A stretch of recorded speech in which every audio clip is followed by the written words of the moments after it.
안녕하세요, 카가이 구독자 여러분, 카가이 남현수입니다. 오늘은 제가 기아 자동차의 스포티지 하이브리드 모델을 타고 있는데요, 시승 행사에 와서 차를 타고 있기 때문에 잠깐 주행을 해보고 그 다음에 카메라를 켜게 됐습니다. 대략 한 50km 정도 주행을 했는데, 이 정도 주행을 하고 나서 어떤 느낌을 받았는지 여러분들께 한번 설명을 해드리도록 하겠습니다. 스포티지 같은 경우는 기아가 국내 출시하는 준중형 SUV입니다. 그런데 이거에 대해서 약간 이야기가 좀 있는 것 같아요. 준중형 SUV인데 차가 왜 이렇게 크냐, 차가 굉장히 많이 커졌죠. 1세대 산타페에 비교하면 비교도 할 수 없을 만큼 지금 현 세대 5세대 스포티지의 크기가 훨씬 크고요. 그리고 지금 출시되고 있는 산타페와 비교를 하더라도 휠베이스가 거의 차이가 나지 않습니다.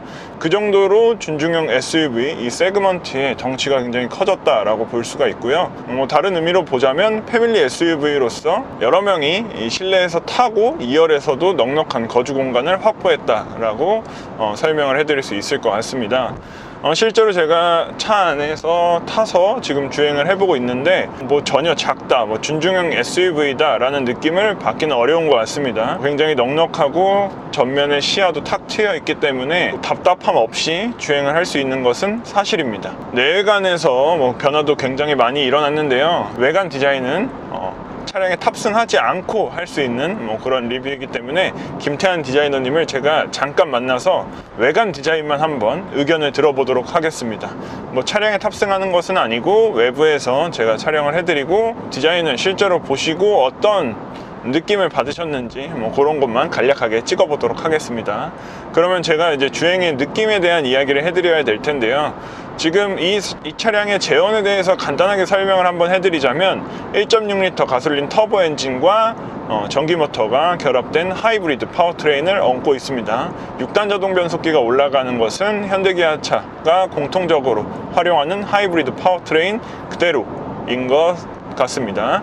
그래서 1.6L 가솔린 터보 엔진이 180마력 그리고 27토크를 발휘를 해주고요. 거기다가 이제 전기 모터가 힘을 더해주는데요, 시스템 합산 출력이 무려 230마력에 달하게 됩니다. 시스템 합산 최대 토크는 35.7kg 포스미터를 발휘를 해주고 있습니다. 수치상으로만 보면 굉장히 넉넉하고 차가 빠릿빠릿하게 잘 나갈 것 같다라는 생각이 드는 수치인데요, 실제로 주행을 해봐도 출력에서 부족함은 전혀 없고, 그리고 최근에 이 1.6L 가솔린 터보 엔진과 전기 모터를 결합한 현대기아차의 하이브리드 SUV들이 많이 출시가 되고 있는데요, 그 차량들을 타봤을 때도 느꼈던 공통적인 거지만 전기 모터의 개입이 굉장히 적극적입니다. 70, 80 왔다 갔다 하면서 주행을 하고 있는데, 이때도 EV 모드가 활성화가 되면서 전기 모터로만 주행을 할 수 있는 그런 모습을 확인을 할 수가 있습니다. 주행성에 대한 이야기를 빼먹을 수가 없겠죠. 약간 시트가 높게 올라온 듯한 느낌을 받을 수 있는데, 요거는 이제 노멀 스포티지에서도 비슷한 구성이 아닐까라는 생각이 듭니다. SUV라는 특성을 감안하면 주행하는데 크게 불편하다? 요 정도의 느낌은 받지 않는 것 같아요. 그냥 무난무난한 수준이고, SUV의 높은 시야를 원하는 소비자들한테는 아주 적합한 구성이 아닌가라는 생각이 들고요. 일단 기본적으로 하이브리드 파워트레인이 적용이 됐기 때문에 굉장히 부드럽고 안락한 승차감을 기본적으로 가지고 있고요. 고속으로 주행했을 때도 이런 나긋나긋한 느낌은 공통적으로 가져가는 부분입니다.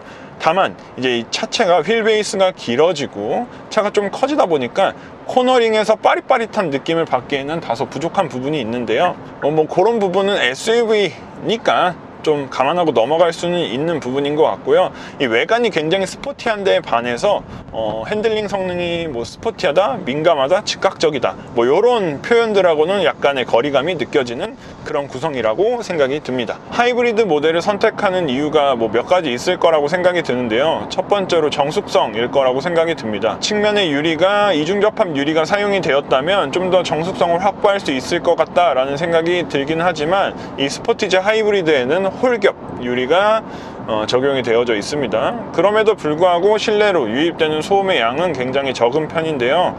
실제로 주행을 해봐도 그리고 고속으로 달려봐도 실내로 유입되는 풍절음의 양은 굉장히 적은 편입니다. 하이브리드 파워트레인을 선택하는 또 다른 이유는 연료 효율 때문이라는 생각이 드는데요. 스포티지와 하이브리드의 복합 연비는 휠 사이즈마다 조금씩 다르긴 하지만 16.7km/L를 발휘해주는 모델이 가장 높은 연료 효율을 발휘를 해주고요. 제가 지금 타고 있는 모델은 그래비티로 최고급 옵션 사양이 적용된 모델이라서 16.3km/L의 연료 효율을 기록하고 있습니다. 근데 실제로 제가 또 주행을 해보니까 지금 막히지 않는 길을 달리고 있어서 그런지는 모르겠지만 지금 계기판상에 찍힌 연비는 20.5km/L입니다. 근데 지금 제가 주행을 하는 동안에서도 계속해서 이 연료 효율이 오르고 있기 때문에 잘 주행을 한다면 뭐 22km/L나 23km/L까지는 무난하게 마크할 수 있을 거라는 생각이 듭니다. 실내에서도 특징을 찾을 수 있는 부분이 있는데요. 바로 저는 이 파노라믹 커브드 디스플레이라고 생각이 듭니다. 보통 이 준중형 SUV에는 12.3인치 디스플레이가 아닌 10.25인치 디스플레이가 두 개가 나란히 배치되기 마련인데 이 12.3인치 디스플레이 두 개를 나란히 옆으로 배치를 했고 이 디스플레이를 하나의 면처럼 보이도록 커브드 스타일로 이렇게 배치를 했습니다. 그래서 운전석에 앉아서 봤을 때 뭔가 이 디스플레이가 나를 감싸고 있다는 느낌을 받을 수 있도록 구성을 했고요. 그리고 이 디스플레이는 K8에도 적용이 됐던 그런 디스플레이 형상과 동일한 구성이다 라고 생각을 해주시면 될 것 같아요.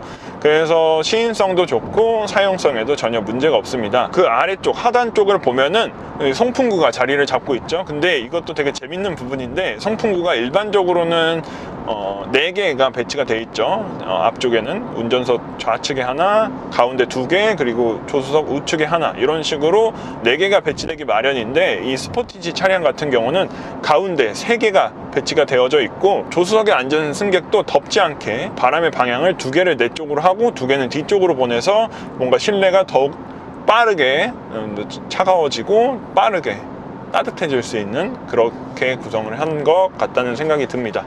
그리고 그 밑에 있는 이제 공조기 조작부도 최신의 기아에서 보던 것과 동일한 구성인데 이 공조기 버튼들이 전부 다 터치로 구성이 되어져 있습니다. 그런데 이렇게 공조기를 조작하다가 이렇게 가운데 있는 버튼을 한번 누르게 되면 내비게이션, 그러니까 인포테인먼트 모니터를 조작할 수 있는 이 버튼들이 이렇게 나오게 됩니다. 그래서 이 버튼의 역할이 바뀌게 되고 구성도 조금 바뀌게 돼서 처음 마주한다면 뭔가 사용하기 되게 어려울 것 같다는 생각은 들지만 저는 이렇게 구성을 한 거는 버튼의 개수를 줄이고 좀 더 말끔한 실내를 구성하기 위해서는 아주 올바른 선택이지 않았나 라는 생각이 들고요. 그 아래를 보면 이제 무선 충전 패드가 자리를 잡고 있는데요.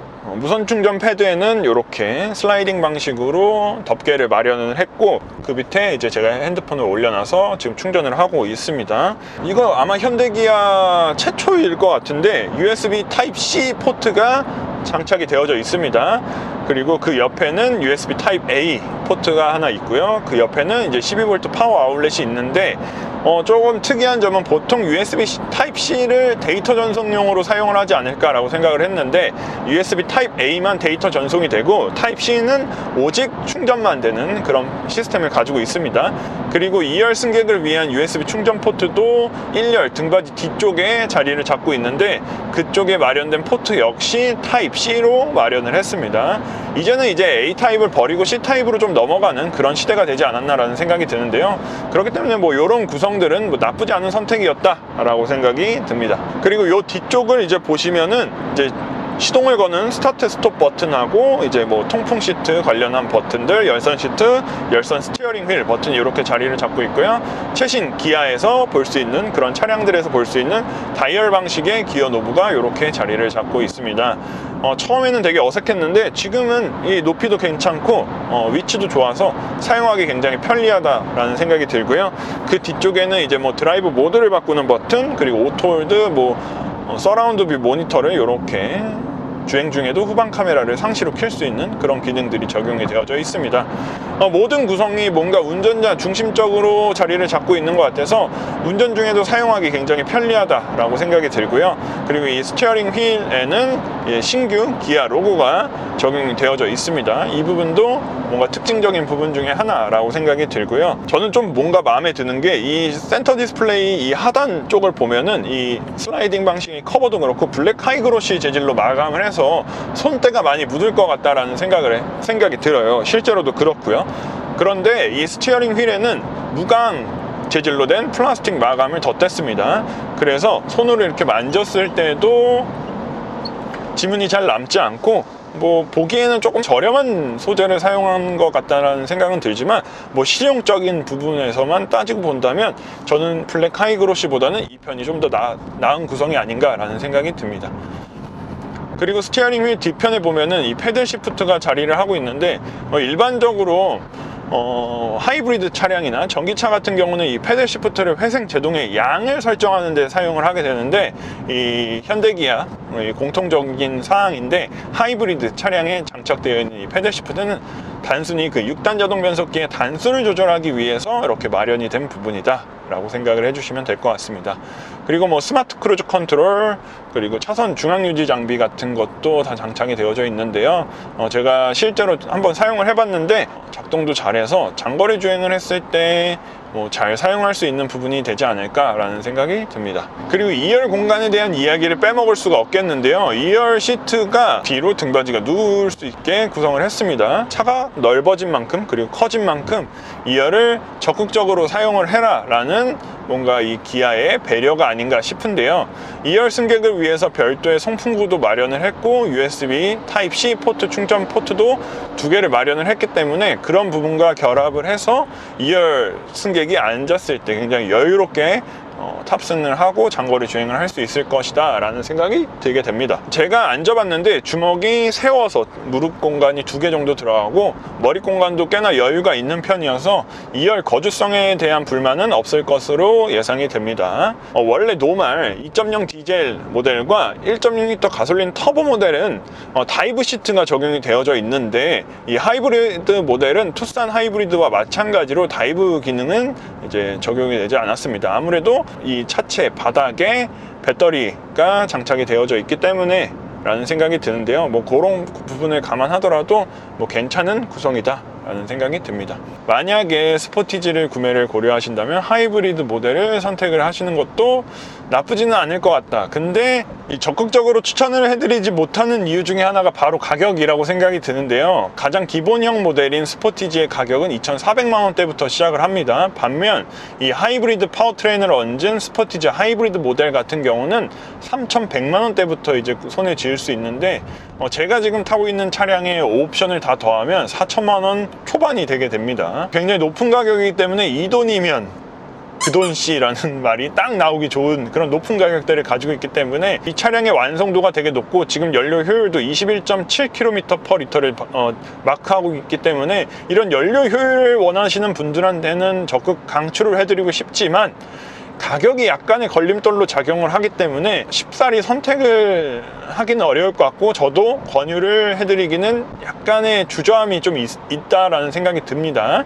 그래도 이 차량의 구성이나 만듦새나 전체적인 부분을 봤을 때는 뭐 아쉬운 점이 느껴지지 않기 때문에 구매를 한다고 말리진 않겠지만 그래도 약간 한 번쯤은 더 생각을 해볼 수 있는 것 같아요. 왜냐면 이 가격대에 구매할 수 있는 이제 중형 SUV들이 있기 때문인데요. 뭐 산타페 하이브리드나 뭐 최근에 나왔죠. 산타페 하이브리드나 지난해부터 출시를 해서 선풍적인 인기를 끌고 있는 소렌토 하이브리드 같은 모델도 뭐 요 정도의 풀옵션 사양은 아니겠지만 어느 정도 뭐 탈만하다라는 생각이 들 만큼의 옵션 구성을 해놓고 구매를 할 수 있는 가격대이기 때문에 그 부분은 약간의 망설임을 가지게 되는 부분이 아닌가라는 생각이 듭니다. 그래도 과거에 이제 스포티지 R이나 뭐 스포티지 4세대 모델에 비교하면 굉장히 많이 진화를 했다라는 생각이 드는데요. 그때는 뭐 승차감도 뭐 요 정도로 부드러운 편이 아니었고 파워트레인의 선택지도 그다지 많지 않았고 디젤 중심의 구성이었다면 지금은 이제 친환경 파워트레인 중심으로 바뀌었고 그리고 승차감도 한결 나긋나긋해졌고 안정감도 좀 더 높아진 것은 사실이기 때문에